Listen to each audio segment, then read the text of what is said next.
Hey everyone, welcome to Youth Bombs. I'm Craig. I'm Holden. I am Coleman. And we're the voice of young conservatives in Alachua County.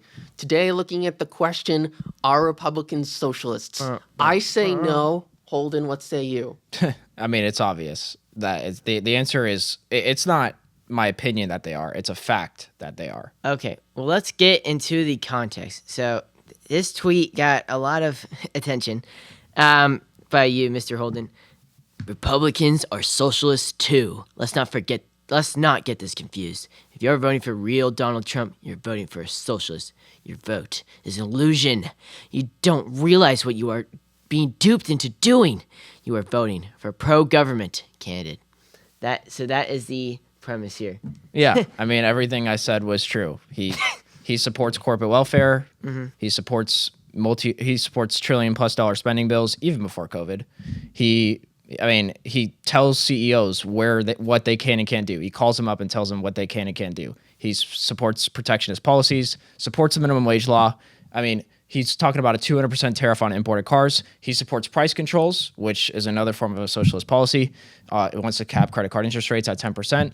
So, I mean, these are all publicly, he calls for the government to tell companies what to do, and also public means of production for many different economic goods. So this is just the unfortunate reality of the situation that we're in with the Republican Party. Republicans aren't different across the board, locally even. You could go to Ron DeSantis, calls for government aid, doesn't want to privatize the roads, doesn't want to privatize the schools, calls for big regulation, doesn't like the insurance companies, wants to tell them what they can and can't charge. None of them actually understand individualism and property rights. So they don't understand capitalism. Therefore, they're not capitalists. Unfortunately, they don't support capitalist policies. They support socialist policies. Now, I guess for the audience who's probably confused right now, like what the heck is going on? Let's just make sure we're defining socialism. I think here we're saying that socialism is the means of the government seizing the means of production. So that's land, that's labor, and that's capital. So public ownership of the means of production, isn't that public ownership, government ownership? Is that it's synonymous, but specifically seizing, that is socialism too. But that's also part of the government owning the means of production. So I just simplify it to public owning or government owning the means of production. So but government action isn't necessarily government, tariff, while it is not free market, isn't that far, what's being seized in the midst of a tariff, as far as land, labor, or capital goes? Yeah, well, essentially what you're doing is you're not allowing the free market to decide what the best allocation of capital is. If there's a better allocation of capital somewhere else and you could get a better price for a better product, then in the free market, you could choose that. But if the government puts a protectionist policy, you are forcing the land, labor, and capital you're forcing people to buy goods, economic goods, from an industry that's protected by the government. Mm-hmm. So by definition, the government is protecting that. Yeah. So it almost seems as if you're taking this definition one step further. It's like government seizure of the market. I'm saying government. The public means of production owned by the government, that's socialism. Okay, yeah, because I just don't see because while I agree with you, tariffs are anti-free market. I mean that's obvious, but it's not socialist. Why? Because it's neither land nor labor nor capital are being seized by that action, right? I think in order to have this conversation be productive, you have to address the policies one-on-one, right? Sure. Right. For instance, and this again goes to price. We could say tariff is trade control. You can go to credit card, the cap on credit card, debt interest rate. What was it? 10%. 10%. Right. Okay. Was that the cap on the interest rate or the on the cap? On okay. the interest rate. Yeah. Okay. Thank you. Yeah. So but again, that's not socialist. It's it's anti-free market, but it's not socialist. Why? Because nothing's being seized. Well, it's communist command by definition. Communist command. So the government is commanding a business to charge X price. So that's communism. I think the communists would disagree in that they'd just say no. Like if this was communism, we would just seize that business. No, that's a communist policy. So the government is commanding a business to do what they can and can't charge. That's by definition a communist policy. You're commanding the business. Have a market, a private free market, and have government like limited intervention. You have them. That's not limited intervention. That's literally telling them what they can and can't charge. I disagree with the 10% cap, but at the same time, it's still a market economy. That doesn't mean that the government is in charge. No, it's not. In a market economy, prices are set by supply and demand, not the government. This is literally a government price. That has nothing to do with free markets. A market economy, prices are set by supply and demand. That's a fact. Right, but at the same time, it's still a private corporation that's dictating the policy, the organization, the way the company is run. Sure, I have a problem with the 10% cap. I don't think there should be a cap on it. But at the same time, we're not having a government-run insurance industry. So that's where I see the distinction. I see what you mean, but I think it's important to separate the two because there is a difference between the government making what I consider an unwise policy in capping the interest rate because they'll likely just raise fees or limit capital access to people who may need it more. But at the same time, that's still different from the government taking the insurance companies and kicking the investors out and saying we're in charge now. Yeah, I mean, there's still privately owned stuff in communist countries. So like in China, for example, you have the CCP. The CCP will often dictate what companies can and can't do. That's communism. So you have what they can and can't charge. That's a communist policy. That itself, I'm specifying down to what a company can and can't charge based on some arbitrary bureaucrat decision. That's a communist policy. You're commanding the company that they can do Y, or they can only charge X amount. So I mean, of course, price controls are horrific. It's going to cause shortages, but you're voting for a candidate that supports communist command control policies. If you vote for Trump. So okay, maybe by extension we should also define what communism is, because obviously communism is like the end goal of socialism, is it not? Or I mean, well, you have different types of socialism. So you have like the National Socialist Party in Germany, yeah, right, and then so you still have privately owned companies, right? But the thing is that it doesn't change the fact that it's still a socialist regime that you had in Germany, that wartime economy. But then you had in the Soviet Union, you had communism. So you had National Socialism in Germany, and you had the communism, Soviet Union style communism in Russia.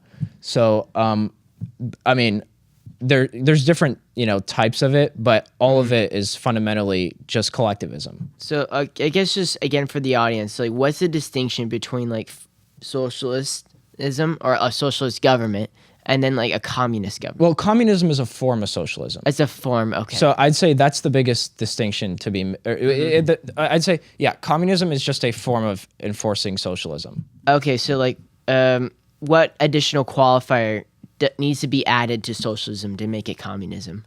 So socialism would just be publicly owned, right? And then communism is the government dictates what you could do with property. Okay. So it's command. Yeah. I'd say commanding what one can do with property. Okay. Right. It's not just seizure of property, but it's also commanding what you do with. That would be communism. Socialism, publicly owned, and communism. Like the first thing they teach you in economics is command, right? Yeah. Like so, yeah. Like command isn't we learned demand, supply and demand, but not command. But okay. Well, I guess from communism, what did they ever like tell you to define communism? Like in school, yeah. I mean, here's what I learned. Sure. But I think I think the definition we have is workable. I say socialism as. I agree with the definition. This is what we learned in school. Socialism is the government seizure of, land, labor, and capital. Sure. And then often in exchange for, public services. And then right? And so like, okay, instead of like private healthcare, the government is going to provide a public service of free universal healthcare. Like, Bernie. That was a good one. Yeah. Right. There's a couple other examples, but now when you get to communism, so Marx, it's like you use socialism as a framework to eventually get to the end goal of communism. Communism is like the total, how do I even put it? The end goal of socialism. That's how I learned it. Communism is the end goal of socialism, where you have it basically it was an egalitarian utopian vision where because government has taken control of everything and there's no like distortions provided by like I don't know the free market, you now have everyone's needs taken care of. Again, this is the thesis, not what actually happens in practice. But everyone gets what they need. Everyone's protected. Everyone is, gets along, what have you. But of course, in practice, because they're basically disobeying the laws of free market to an extreme degree, they get starvation, poverty, and then oftentimes fascism, genocide, what have you. So, not fun stuff. So, but anyway, but then I guess like the reason why we like get to this conversation in this place, like it seems so outlandish to like call Republicans, these guys, socialists, is because well they posit themselves as like the force against socialism. I mean that's sort of how like the two-party system markets itself. Well, there's obvious pro-socialism. That's the Democrats. That's pretty open at this point. And then you have, the Republicans like, we are the last bastion of freedom against, the socialists. And then, like this sort of goes back to like the dialect that was established, in the Cold War and like all this propaganda of like the movies saying like, oh yeah, we're the free birds. We're gonna deliver freedom, democracy to the world, and then it's like, and then the Republican Party is sort of like the last defender of that vision, I guess, or as like as sort of a Reaganite vision. I think is what I'm getting at here. But I guess by extension, then, is this something new, or has Republicans always been socialist in your mind, Holden, or when did it start? God, that's a complicated question. I mean, right. The Republican Party founded in 1860 from Lincoln. Yeah. So Lincoln was definitely pro-socialist policies, had many socialist policies. So I guess it was founded by a guy who believed in many different forms of socialism for the economy, or at least he used those measures to fight the Civil War. But I mean, Republicans, I'd say the Republican Party has never actually genuinely been for pro-capitalism. You have Democrats. You could go back to Grover Cleveland. They've always in favor of I don't mean to interrupt. They're always for the mixed economy. Yes, at the very least. Exactly, and the mixed economy Grover is just the Cleveland? gateway to social to complete communism. That's what I think the mixed economy does. I mean, Okay. So I think once you start the welfare state, you justify these government programs. Eventually, it's going to lead to totalitarianism. So, but yeah, Grover Cleveland was pro-capitalism, right? Okay. Grover Cleveland was, and he was a Democrat. But as far as the Republican Party goes, I'd say, Ronald Reagan was not pro-capitalism. It's just the sad reality of the Republican Party. It's pro-mixed economy fundamentally. I'm gonna mostly disagree. I think that it's a spectrum of how much government intervention you're going to have. So, for instance, the Republican Party, definitely different than the German Christian Democrat Union, which that's like the poster child for a mixed economy party. That's generally like what is looked to as, yes, like that's what a mixed economy looks like. That's what advocacy for it looks like.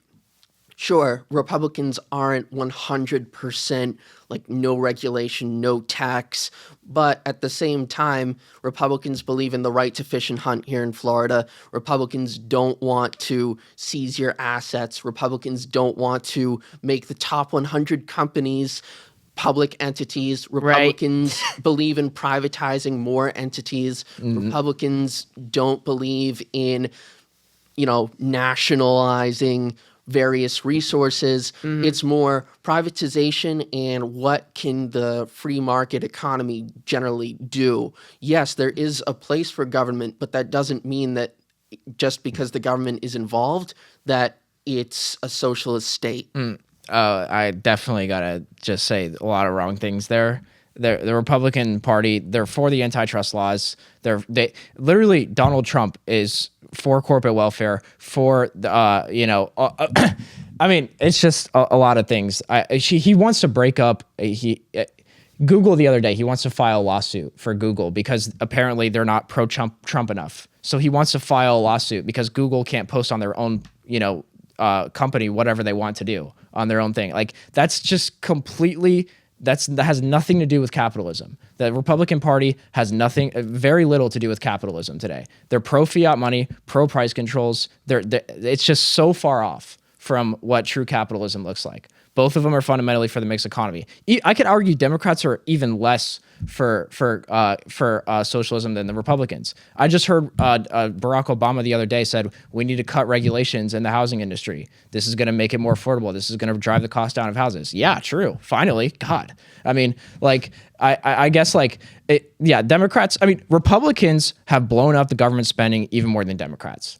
Government spending is taxation. That's how you're going to have taxes. Thank Republicans for that. I mean, Republicans, they're for the Fed. They're for all the things that are constantly, that the government has control over. Or, I mean, it's just, I mean, they're for public roads, public schools, public everything. I mean, or not everything, but you say they want to privatize stuff. That's not the case. Or like it's just, there's so much wrong there. I wish it was, but it's just not true. I mean, they want. I mean, J.D. Vance the other day is talking about how he wants to break up these big tech companies. That has nothing to do with capitalism. Absolutely nothing to do with capitalism. I'd say it makes the market more free because you're going to have more competition when these companies are effective monopolies or oligopolies. Yeah, there's room to break them up. I mean, no. If a company becomes a monopoly, that's not a bad thing if it's in the free market. They're allocating resources efficiently. But that's not what you're advocating for is not a free market policy. Antitrust laws are not a free market policy. Now, you could say this is a good thing. We need more socialism here. Sure. Okay, if you think that, that's great, but it has nothing to do with capitalism. By definition, nothing to do with capitalism. In a free market economy, if a company gets big, they stay big. The government doesn't come in and take their monopoly away. I mean, any monopoly in history, the product or service got better, the price went down.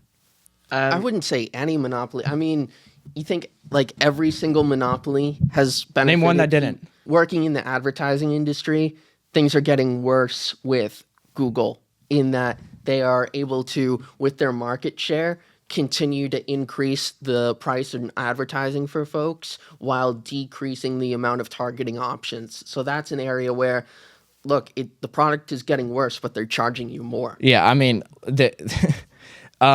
Google's a free service. You don't have to use Google. They actually have competition, and the reason they have the most market share, 87%, is just because they're the best. But we could talk about this all day. Right. I think to close this conversation, and again, the audience, you're welcome to have this at home. Are the Republicans dangerous socialists? I think I'll close with this, and then we'll wrap it up. Is that I don't, because I think we can agree that Republicans are for the mixed economy. So are Democrats. I think the difference here, and then if that's the qualifier enough of calling them both of them socialists, sure. But I think what really defines the socialist worldview is the literal government seizure of land, labor, and capital, and then whether or not they're ideologically in that camp or not. I think Democrats are explicitly in that camp of okay, we like Castro, we like Marx, we want more of this. But and the Republicans, again, their ethos is, well, and again, as largely thanks to Reagan, it's like, yeah, we are anti-capitalism, and then we are the free world. Yes, anti-capitalism. You worded it right. Don't. Did I misspoke? You said anti-capital. I agree. but I think you Coleman's meant- on the right page, guys. Oh no, We got I'm it. based. Whatever. Yeah, he's based. All right. All right. Thank you, Coleman, for that.